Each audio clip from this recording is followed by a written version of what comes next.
তোমাদের বক্ষে খুদা, কণ্ঠে খুদা, খুদাই খুদা, ও নামের তাসবিহ কালাম বন্ধ করো কোন সে শালা, ঠিক না? এদেশের রাত যতদিন, দিন যতদিন আজান রবে, সে আজান বন্ধ হলে তোদের সাথে যুদ্ধ হবে। আমার নেতা যেখানে, আমি আছি সেখানে, তোর নেতা ভারতে, তুই এখানে কি করস? আমার নেতার চরিত্র ফুলের মতো পবিত্র, খাডাসে নামাজ পড়ে না এক ওয়াক্ত, ইয়াবা গাঞ্জা খায় 5 ওয়াক্ত, আর ঘুষের টাকা খায় জন্মের মতো। এই নেতার চরিত্র মুরাদে কয় আল্লাহর নামটা সংবিধান থেকে উঠায়া দেব। আমি বললাম তোর ওই সংবিধানে আমার আল্লাহর নাম থাকলেও কি আর না থাকলেও কি, আমার আল্লাহ আল্লাহই। বরঞ্চ যেই সংবিধানে মদের আইন বৈধ করা হয়েছে, যেই সংবিধানে পতিতালয় বৈধ, যেই সংবিধানে সুদের আইনটা বৈধ করা হয়েছে, এমন নাপাক সংবিধানে আল্লাহর পবিত্র নাম মানায় না। আমার আল্লাহ আল্লাহই। তবে সাবধান যারা আল্লাহর সাথে পাল্লা দিতে চাও, আল্লাহর লগে পাল্লা দিতে গেলে নিজের চেয়ারও থাকে না। তবে তোমরা যদি তোমাদের নেতার নামটা রাখার জন্য যুদ্ধ করতে পারো, আমরাও আমাদের রবের ইজ্জত হেফাজতের জন্য যুদ্ধ করতে যাই। আল্লাহর নামটা উঠা দিতে চাই, অথচ জয় বাংলা প্রতিষ্ঠার জন্য কত ফিকির, জয় বাংলা প্রতিষ্ঠার জন্য হাজার ফিকির, আল্লাহর নাম উঠা দিতে চায়। আমাদের বক্তব্য হলো জয় বাংলা থাকবে না, তকবীরের আওয়াজ থাকবে, এটাই চূড়ান্ত। সাত তবক জমিন আসমান ততদিন থাকবে যতদিন আল্লাহর আওয়াজ থাকবে। যেই দিন আল্লাহর আওয়াজ থাকবে না, পৃথিবীর কোন পরাশক্তি এই জমিনকে টিকিয়ে রাখতে পারবে না। শুধু এতটুকু মাথায় রাখেন, আরশ এত বড়, কুরসি এত বড়। যদি এই বিষয়টা মাথায় থাকে তো এবার শোনেন আমার সে আমলের কথাটা। তাফসীরে রুহুল মানির খণ্ড 10 410 নম্বর পৃষ্ঠার বর্ণনা। আল্লাহর নবী একদিন জিজ্ঞাসা করেন, জিবরাইল রে, আখবির আন সাওয়াবি মান ক্বালা সুবহানা রাব্বিয়াল আলা। হায় জিবরাইল, আমার কোন উম্মত যদি জবানটা দিয়া শুধু 1 সেকেন্ড সময় নেয়া একটা বার যদি কয় সুবহানা রাব্বিয়াল আলা, পারি না সবাই? কিসে পড়তে হয়? জানাজার নামাজে। এরা জিবরাইল, আমার কোন উম্মত যদি তারা জবানটা দিয়া 1 সেকেন্ড সময় নিয়ে শুধু একটা বার কয় সুবহানা রাব্বিয়াল আলা, জিবরাইল রে, আমার ওই উম্মতের আমল নামায় কতগুলো নেকি হয় আমাকে একটু বুঝায় দাও না।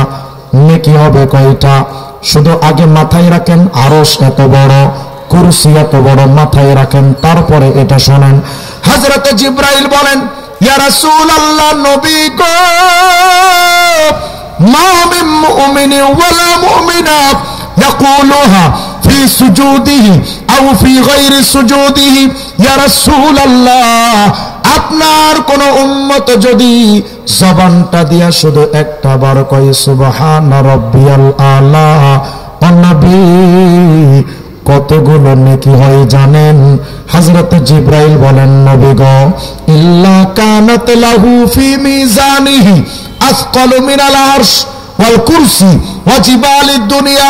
ইয়া রাসূলুল্লাহ, পৃথিবীর সমস্ত পাহাড়গুলো, সমস্ত পাহাড় পর্বত একত্রিত করে যদি মিজানের একটা পাল্লাই রাখা হয়, ওই মিজানের পাল্লায় যদি ওই বিরাট কুরসিটা ধইরাও রাখা হয়, ওই মিজানের পাল্লায় যদি বিরাট বড় আরশ আজিমটাও নিয়া যদি ওই মিজানের পাল্লাই রাখা হয়, ইয়া রাসূলুল্লাহ, একটা মিজানের পাল্লায় পৃথিবীর পাহাড় আরশ এবং কুরসি রাখা হলো।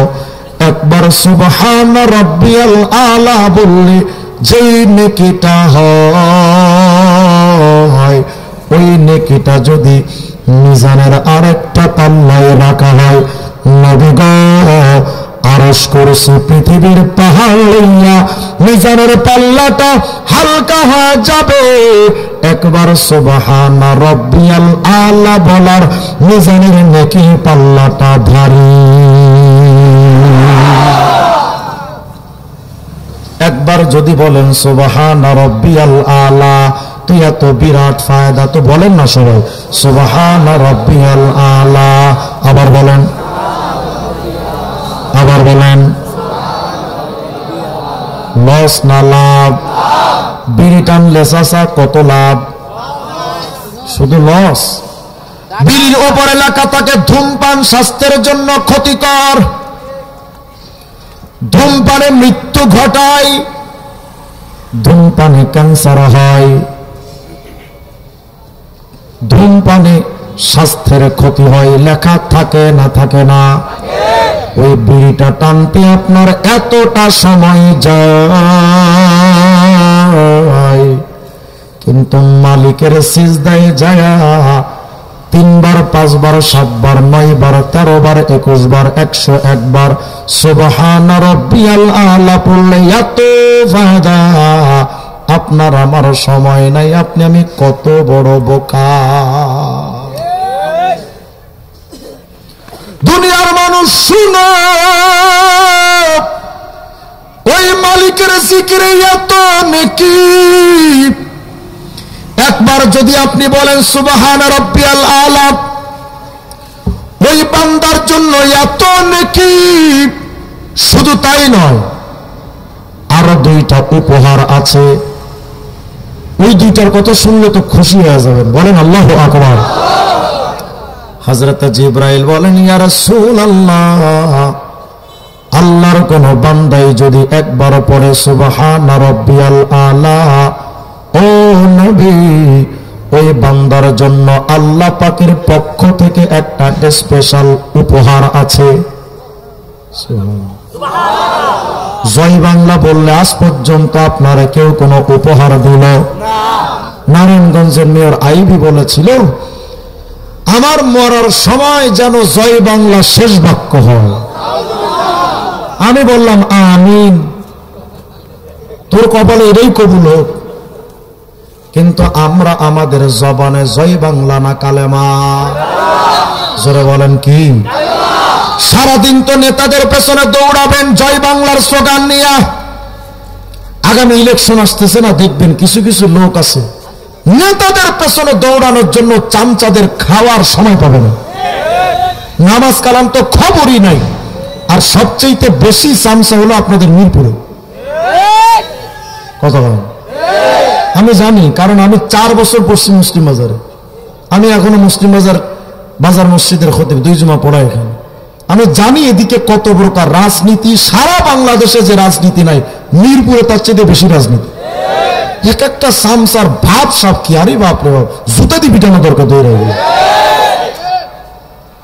সারাদিন তো নেতাদের পেছনে। রাগ করলেন মনে হয় না? করলে করেন মিয়া। শেখ হাসিনা আমার 6টা মামলা খাইছে, 2 বার কারাগারে গেছে, তখনই ভয় পায় নাই। আর এখন ভয় তো প্রশ্নই আসে না। মইরা যাব, জীবন দেব, হক কথা ছাড়বো না। বাংলাদেশে 19 জন নিষিদ্ধ বক্তার তালিকা আমি 14 নম্বর ছিলাম, নিষিদ্ধ। 116 বক্তার মধ্যে আমি 51 নম্বর। আমি নিজের স্ট্যাটাস বয়ান করতেছি না, কিন্তু বোঝাতে চাচ্ছি মিরপুরের এই রাজনৈতিক দৃশ্যপট, এটা পরিবর্তন হওয়া দরকার। এটা নোংরা রাজনীতি। রাজনীতির নামে অসংখ্য মসজিদ মাদ্রাসায় আলেমদেরকে কমিটির কাছে, নেতাদের কাছে গৃহবন্দী রাখা হয়। আমি নিজের চোখে দেখেছি এগুলো। দুনিয়ার মানুষ সারাদিন তো নেতাদের পেছনে দৌড়াবেন আর বলবেন আমার নেতা যেখানে, আমি আছি সেখানে। তোর নেতা ভারতে, তুই এখানে কি করস? আমার নেতা যেখানে, আমি আছি সেখানে। এই দোয়াটা যদি কবুল হয়ে যায়, কথা বলেন, এই দোয়াটা যদি কবুল হয়ে যায়, আপনার নেতা সুরঞ্জিত সেনগুপ্ত বাবু, আপনার নেতা টাকলা মুরাদ। আফসোসের সাথে বলতে হয়, আমার বাংলাদেশে মমতাজও নেতা ছিল। হাউয়া কাদেরও নেতা। সারাদিন নেতাদের পেছনে স্লোগান দিলেন, আমার নেতা যেখানে আমি আছি সেখানে। তোমার নেতা তো চোর, তোমার নেতা তো ডাকাত, তোমার নেতা তো দুর্নীতিবাজ, তোমার নেতা তো লুটতরাজ, তোমার নেতা তো সরকারি টাকা চুরি কইরা দেশে বিদেশে বাড়ি অট্টালিকা হাঁকিয়েছে। তোমার নেতা যদি হয় জাহান্নামে। স্লোগানটা যখন দিল আমার নেতা যেখানে আমি আছি সেখানে, এই দোয়াটা যদি কবুল হয়ে যায়, তোমার নেতাও দোজখে, তুমিও চান্দ দোজখে। অর্থাৎ স্লোগান দেওয়ার সময় একটু হিসাব কিতাব করে স্লোগান দেওয়া দরকার। আমার নেতার চরিত্র ফুলের মতো পবিত্র, খাডাসে নামাজ পড়ে না এক ওয়াক্ত, ইয়াবা গাঞ্জা খায় 5 ওয়াক্ত, আর ঘুষের টাকা খায় জন্মের মতো। এই নেতার চরিত্র নাকি ফুলের মতো পবিত্র, এদের দেখলে কুত্তাও লজ্জা পায়। আমার নেতার কিছু হলে জ্বলবে আগুন ঘরে ঘরে, মনে হয় ঘরগুলোর বাপে বানায় রাখছে। ফোনের পুত যারা রাজনীতির নামে আম জনতার গাড়ি বাড়ি পোড়ায়, ওই রাজনীতির কপালে আগুন ধরিয়ে দেওয়া দরকার। সারাদিন নেতাদের পেছনে স্লোগান দিবেন তো একটা পুরস্কার নয়। হযরত জিবরাইল বলেন, ইয়া রাসূলুল্লাহ, আল্লাহর কোন বান্দাই যদি একটা বার মালিকের স্লোগান দিতে গিয়া সিজদায় অথবা সিজদার বাহিরে যদি বলে সুবহান রাব্বিয়াল আলা, ও নবী, আল্লাহর পক্ষ থেকে ওই বান্দার জন্য স্পেশাল একটা পুরস্কার আছে। কি পুরস্কার? আল্লাহ পাক ফেরেশতাদেরকে ডাক দিয়া বলেন, ফেরেশতারা দেখ, আমার এই মিরপুর 14 নম্বরের এই বান্দা বুড়া মানুষটা, আমি আল্লাহকে জীবনে কোনোদিন তো এই বুড়াটা দেখে নাই, ওই যুবকটাও দেখে নাই, ওই মহিলাটাও দেখে নাই। এরা ফেরেশতারা শোন, আমার বান্দা আমারে দেখে নাই, না দেখা আমার বেলায় বলল সুবহান রাব্বিয়াল আলা। আই ফেরেশতারা সাক্ষী থাক, আন্নী কদ গফরতু লি আবদি, আমি আমার বান্দার জিন্দেগীর গুনাহ মাফ করে দিলাম। একবার যদি বলেন সুবহান রাব্বিয়াল আলা, এত বিরাট ফায়দা, তো বলেন তো সিজদার মধ্যে এই তাসবিহটা পড়া লাগে মিনিমাম কয়বার? পড়ি কয়বার? আমরা পড়ি কয়বার? 7 বার 9 বার। চান্দু ভূগোল পড়া না পারেনি, 7 বার পড়ি আমরা, 3 বারই তো ঠিক মতো পড়ি না। আমাদের নামাজের হালত সিজদায় যাইতে যাইতে সুবহান রাব্বিয়াল আলা একবার শেষ। কোন রকম যদি সিজদায় কি একবার সুবহান রাব্বিয়াল আলা বলা যায়, তো বাস সাথে সাথে মাথা উঠাইতে উঠাইতে আরেকবার, মানে 3 বার যাইতে একবার, উঠতে একবার, সিজদায় একবার। সুবহান রাব্বিয়াল আলা নিজে রিমান্ডে থাকে, আল্লাহ কোন খাবাসের কাছে ফলাইছো আমাদের। এই হলো আমাদের নামাজ। অথচ রাসূল আরবি আলাইহিস সালাম বলেছেন, সল্লু কামা রাআইতুমুনি উসাল্লি, নামাজ পড়ো সেভাবে যেভাবে আমি মুহাম্মদকে পড়তে দেখেছো। আমাদের নবীর নামাজ কেমন ছিল জানেন? আম্মা জান আয়েশা সিদ্দিকা বলেছেন, লা তাসআল আন হুসনিহিন্না ওয়া তুলিহিন্না, আমার স্বামী মুহাম্মদ আরবীর নামাজের দীর্ঘতা, সৌন্দর্যতা, ওই নামাজ এত সুন্দর আর এত চমৎকার দীর্ঘ টাইম ছিল। আমি আয়েশাকে সাহাবীরা জিজ্ঞাসা করো না, নবীজির নামাজের ওই বর্ণনা আমি আয়েশা দিতে পারবো না। এই ছিল আমাদের নবীজির নামাজ। আর আমাদের নামাজ মাঝে মধ্যে দেখি তো কিছু বুড়ো মানুষ নামাজ পড়ে, কেমনে জানেন? এমন আল্লাহু আকবার,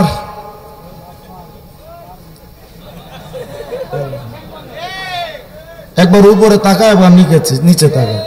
কি দেখে? কি দেখে? শয়তান আয়নি, শয়তানের আর কাম নাই এর কাছে, ও তো নিজেই শয়তান।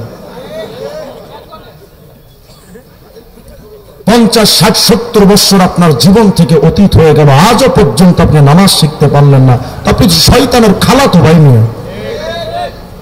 আর তাকাবে না তো করবে কি? কি পড়া লাগে এটাও তো জানে না। এরা যদি কোন যে একটু সূরা ফাতিহাটা পড়েন না, ও যা পড়বে বুঝার কায়দা থাকবে না, ওটা কি বাঙালি না রোহিঙ্গা? আমার এক মুসল্লিকে একবার আমি বলছি, ভাই একটু ইকামত দেন তো। ইকামত দিতেছে কেমনে জানেন? আল্লাহু আকবার, আল্লাহু আকবার, লা ইলাহা ইল্লাল্লাহ মুহাম্মাদুর রাসূলুল্লাহ, কাতকা মাতারিস সালা, কাতকা মাতারিস সালা, ইকামত দেয়। হায় হায় কপাল পোড়া। তুমি ইংলিশে পণ্ডিত, বাংলায় সাহিত্যিক, বিশিষ্ট কলামিস্ট, লেখক, গবেষক, কবি, সাহিত্যিক, শিক্ষাবিদ, শিক্ষাগুরু সবকিছু হতে পেরেছে, মুসলমানের বাচ্চা কোরআনে কারীমের তেলাওয়াত শুদ্ধ করে পড়তে পারে না। ওর চাইতে অথর্ব, ওর চাইতে অপদার্থ, ওর চাইতে জাহেল আর মূর্খ আর কিচ্ছু হতে পারে না।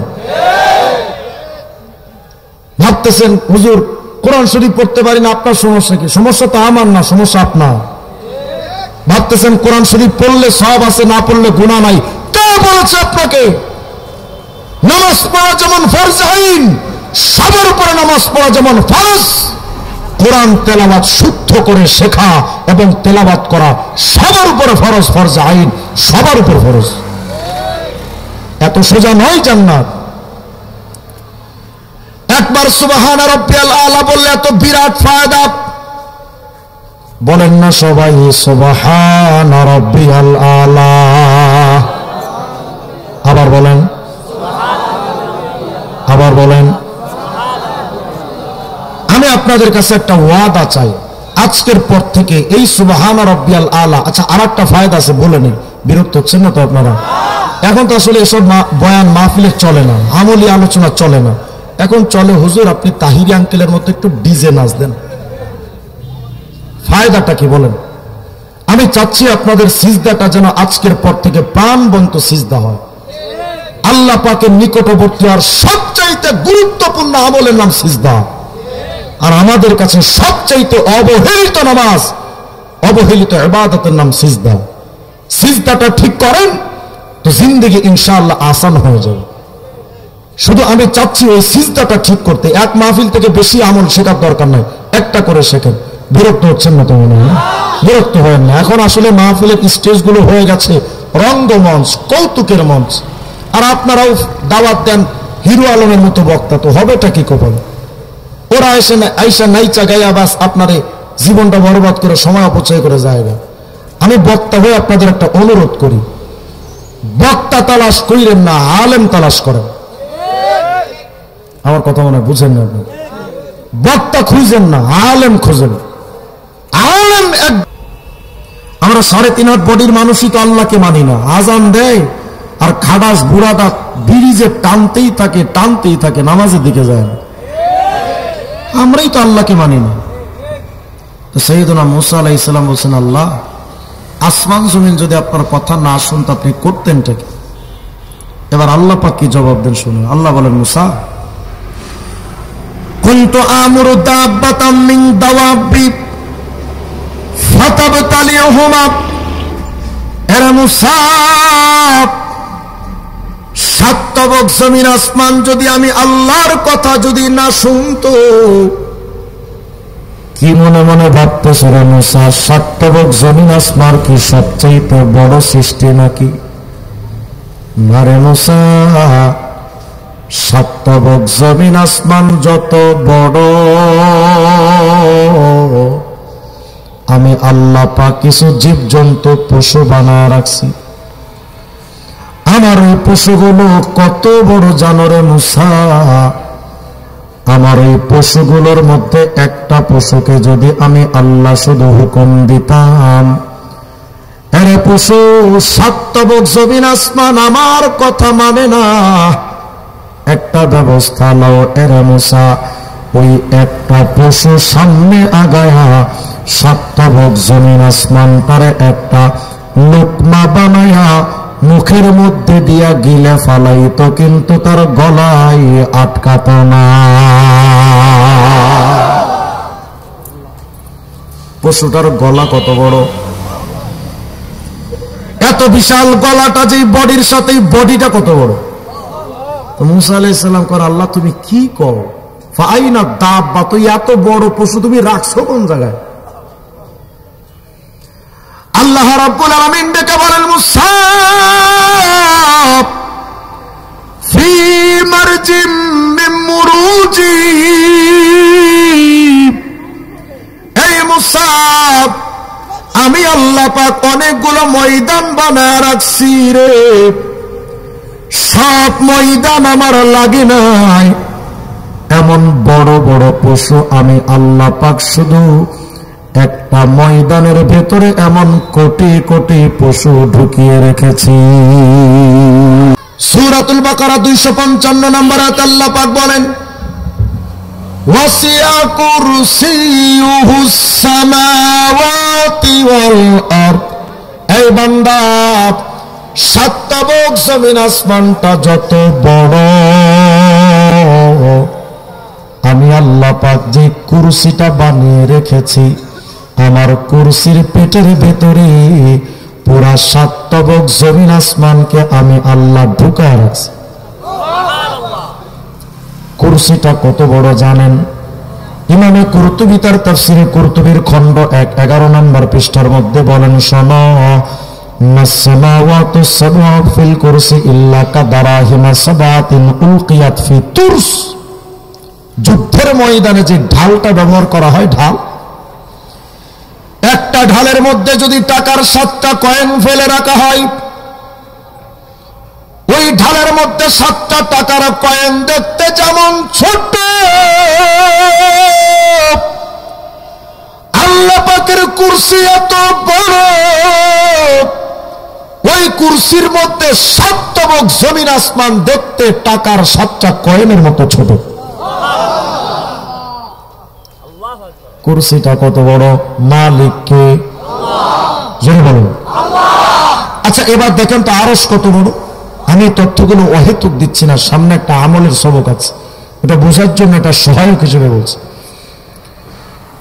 সহিহ ইবনে হিব্বানের 361 নম্বর হাদিস,